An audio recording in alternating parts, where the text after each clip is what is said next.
भानगढ़ एक ऐसी जगह जो बदनाम है अपनी कहानियों के लिए। यहाँ के हर एक खंडहर में एक नई कहानी बसती है। क्या हो जब आप किसी ऐसी जगह पर सफ़र पर जाए, एक मामूली सा सफ़र, पर जब आप वापस आए तो आप अकेले ना हो, वहाँ की कोई चीज़ भी आपके साथ आ जाए।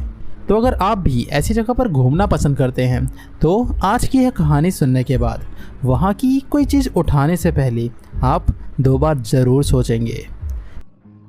तो अनकही दहशत के इस एपिसोड में शुरू करते हैं आज के डर का यह सिलसिला। कहानी की शुरुआत होती है आर्यन से। आर्यन वीकेंड पर अपने कुछ दोस्तों के साथ भानगढ़ घूमने गया था।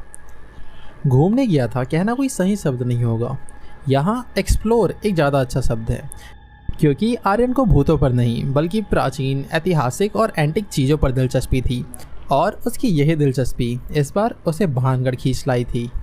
आर्यन वहाँ सुबह से पहुँचा हुआ था, पर अब वहाँ की इमारतें देखते देखते शाम के करीब 5:30 बज रहे थे। सूरज ढलने वाला था और गार्ड्स सीटी बजाकर सबको किले से बाहर निकाल रहे थे। वापस लौटते वक्त आर्यन रास्ता भटक गया और मुख्य रास्ते के बजाय वह किले के अंदर एक बेहद पुराने, खंडर हो चुके रास्ते पर पहुंचा। यहाँ आर्यन ने अपनी चारों ओर देखा और वह समझ चुका था कि वह रास्ता भटक गया है, पर वह चलता रहा और चलते चलते किले में एक कुंड तक पहुंचा।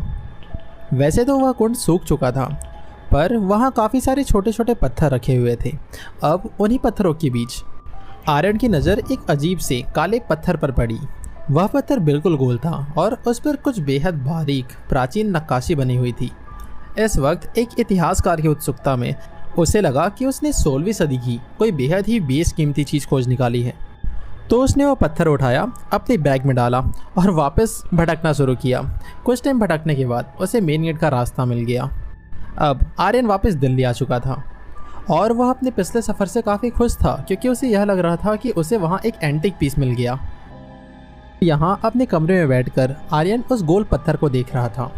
उस खंडहर में इस पत्थर के रखाने के कारण इस पर धूल की एक परत जम चुकी थी। तो आर्यन ने वह पत्थर उठाया और सिंक में धोने चले गया। अब उस पत्थर को धोते वक्त उसकी नक्काशी और उभर कर दिखने लगी और इस बात से आर्यन के चेहरे पर एक अलग ही खुशी दिख रही थी।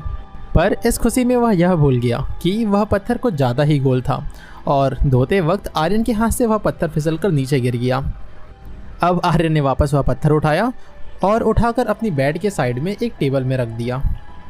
देखिए, अब सोचा जाए तो एक पत्थर का गिर जाना कोई बड़ी बात नहीं है, लेकिन उसे दिन कुछ वक्त बाद जब आर्यन अपने अपार्टमेंट की सीढ़ियों से उतर रहा था तो उसे अपने पीछे कुछ अजीब सा महसूस हुआ, और जब उसने पीछे मुड़कर देखा तो अचानक से उसका पैर फिसल गया और आर्यन सीढ़ियों से नीचे गिर गया। आर्यन को यह चीज़ थोड़ी अजीब लगी कि अचानक उसका पैर कैसे फिसल गया, पर उसने इस चीज़ को अनदेखा किया।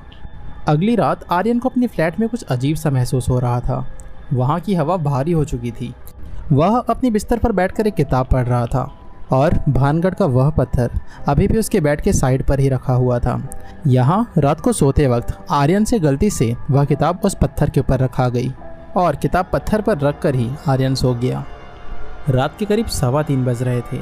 आर्यन की नींद अचानक खुली, लेकिन वह अपना शरीर हिला नहीं पा रहा था। उसे महसूस हुआ कि जैसे कोई बेहद भारी चीज़ या कोई इंसान उसकी छाती पर बैठा हुआ है। उसके कमरे में सड़ी हुई लाशों जैसी बदबू फैल गई थी। आर्यन की आंखें फटी की फटी रह गई थी जब उसने अचानक टेबल की ओर देखा। जो किताब उसने पत्थर के ऊपर रखी थी वह धीरे धीरे अपने आप खिसकने लगी और खसक कर जोर से ज़मीन पर गिर गई। अब यह कोई मामूली बात नहीं थी। उसे यहाँ समझ आ चुका था कि वह पत्थर सिर्फ पत्थर नहीं था, वह भानगढ़ से कोई एंटिक नहीं बल्कि एक अजीब सी चीज़ उठा लाया था जो यहाँ उसके समझ के बाहर थी। अब यहाँ उसे समझ आने लगा कि कैसे कल उस पत्थर के गिरने पर आर्यन खुद गिर गया, कैसे उस पत्थर पर भार पड़ने से उसे अपनी छाती पर भार महसूस होने लगा, कि वह कोई मामूली पत्थर नहीं था बल्कि वह एक श्राप था। उस रात बड़ी मुश्किल से आर्यन को नींद आई और अगली सुबह होने पर आर्यन का मानसिक हालत पूरी तरह बिगड़ चुका था। उसकी आंखें लाल हो चुकी थी और उसके चेहरे का रंग उड़ चुका था। उसके पूरे फ्लैट पर एक अजीब सी घुटन थी जो उसका दम घोट रही थी। आर्यन की इन सारी मुसीबतों का कारण वह पत्थर था। तो आखिरकार खौफ से कांपते हुए आर्यन ने एक मोटा लाल कपड़ा लिया, उस पत्थर को कस कर लपेटा और काले धागे से बांध दिया और अपने अलमारी में एक गहरे कोने में फेंक दिया। ऐसा कर कर आर्यन को लगा कि शायद जो भी उसके साथ हो रहा है वह सब होना बंद हो जाएगा। और हैरानी वाली बात यह थी कि उसका वह लाल कपड़ा काम भी किया।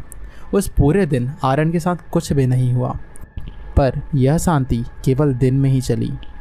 असली नर्क तो उस रात शुरू हुआ। रात के करीब 2 बज रहे थे। आर्यन बिस्तर पर तड़पते हुए उठा। उसके खुद के दोनों हाथ उसके गले को खुरस रहे थे। उसे बिल्कुल ऐसा महसूस हो रहा था जैसा किसी ने वह लाल खुरदुरा कपड़ा उसके गले में बांध दिया हो। आर्यन की सांसें उड़ने लगी और उसकी आंखों के आगे उसका कमरा गायब होने लगा। अब वह अचानक से भानगढ़ के उस खंडहर में पहुंच चुका था। उसके कानों में सैकड़ों लोगों की दर्दनाक चीखें गूंजने लगी। एक तांत्रिक के तेज और खौफनाक मंत्र पड़ने की आवाज़ उसके दिमाग को चीर रही थी और इन्हीं आवाज़ों के बीच आर्यन अचानक से बेहोश हो गया। अब अगले दिन जब आर्यन की नींद खुली तो उसका हाल पागलों जैसा हो चुका था। उसने घबराकर अपने दोस्त को फ़ोन किया और यह सारी बात बताई। उसके दोस्त ने तुरंत दिल्ली के एक बाहरी इलाके में रहने वाले एक तांत्रिक के बारे में बताया। आर्यन को इन सब चोचलों में विश्वास नहीं था, लेकिन जो उसके साथ 3 दिनों से हो रहा था उस डर के आगे अब आर्यन कहीं भी जाने के लिए तैयार था। आर्यन ने अपनी गाड़ी निकाली और उस तांत्रिक के पास पहुंचा। वह जैसे ही उस तांत्रिक के कमरे में दाखिल हुआ, तांत्रिक ने उसकी तरफ देखे बिना कह दिया, तू अकेला नहीं आया है, तेरे साथ मौत आई है। यहाँ आर्यन हैरान था कि आखिर इस तांत्रिक को यह सब कैसे पता, पर जो सब उसके साथ हो रहा था उसके बाद उसे कुछ भी चीज़ हैरान करने नहीं वाली थी। आर्यन ने उस तांत्रिक को वह पत्थर दिखाया और वह पत्थर देखकर उस तांत्रिक के चेहरे पर भी खौफ आ गया। उसने कहा, वो कोई मामूली पत्थर नहीं है, वह भानगढ़ के उस कुंड के एक श्राप का हिस्सा है। तांत्रिक ने उसे आगे बताया कि तुमने उस पत्थर को नहीं चुना, उस श्राप ने तुझे चुना है। यह सब बातें आर्यन के समझ के बाहर थी, पर वह केवल बचने का एक रास्ता चाहता था और वह रास्ता उस तांत्रिक ने उसे बताया भी कि उस श्रापित किले में जहाँ से तूने यह पत्थर उठाया ठीक उसी जगह यह पत्थर जाकर रख दे और वापस आ जा। उसने चेतावनी दी कि कुछ भी हो जाए पर भूलकर पीछे मत देखना। तांत्रिक के पास जाकर आर्यन को एक उम्मीद दिख रही थी, तो आर्यन बिना एक पल गंवाए अपनी कार से भानगढ़ की तरफ निकल पड़ा। जब वो वहाँ पहुँचा तो सूरज ढल चुका था। किले के चारों तरफ एक भयानक सन्नाटा और अंधेरा छाया था। किले के गार्ड्स बाहर ही थे, पर आर्यन किसी तरह बाउंड्री फांदकर किले के अंदर घुसा। वहाँ किले के अंदर जाकर आर्यन ने फिर से वह रास्ता खोजना शुरू किया। कुछ वक्त भटकने के बाद उसे फिर से वह कुंड दिखा। आर्यन ने कांपते हाथों से उस पत्थर को वापस उसी कुंड में रख दिया। तांत्रिक की बात याद करते हुए उसने मुड़कर नहीं देखा और सीधा बाहर की ओर भागने लगा। यहाँ आर्यन ने वह श्राप तोड़ दिया था। उसने उस पत्थर से छुटकारा पा लिया था। उसे लगा कि अब सब खत्म, वह बच गया है। वह पागलों की तरह भागते हुए किले के मेन गेट पर पहुंचा ही था। बस कुछ ही कदम और वो शापित बाउंड्री से बाहर होता। लेकिन उसने जैसे ही बाहर जाने के लिए कदम उठाया, तभी एक कान फोड़ने वाली आवाज़ आई और आर्यन वापस से उस कुंड के पास आ चुका था। आर्यन को समझ नहीं आया या आखिर हुआ क्या, और उसने बाउंड्री की साइड से भागने की कोशिश की, पर फिर से वही आवाज़ और आर्यन फिर से कुंड के पास। यह सिलसिला चलते रहा। आर्यन की हर एक कोशिश नाकाम थी।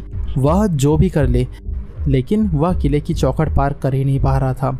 हर एक कोशिश, फिर से वही आवाज़ और वापस आर्यन उस कुंड में, उस पत्थर के पास।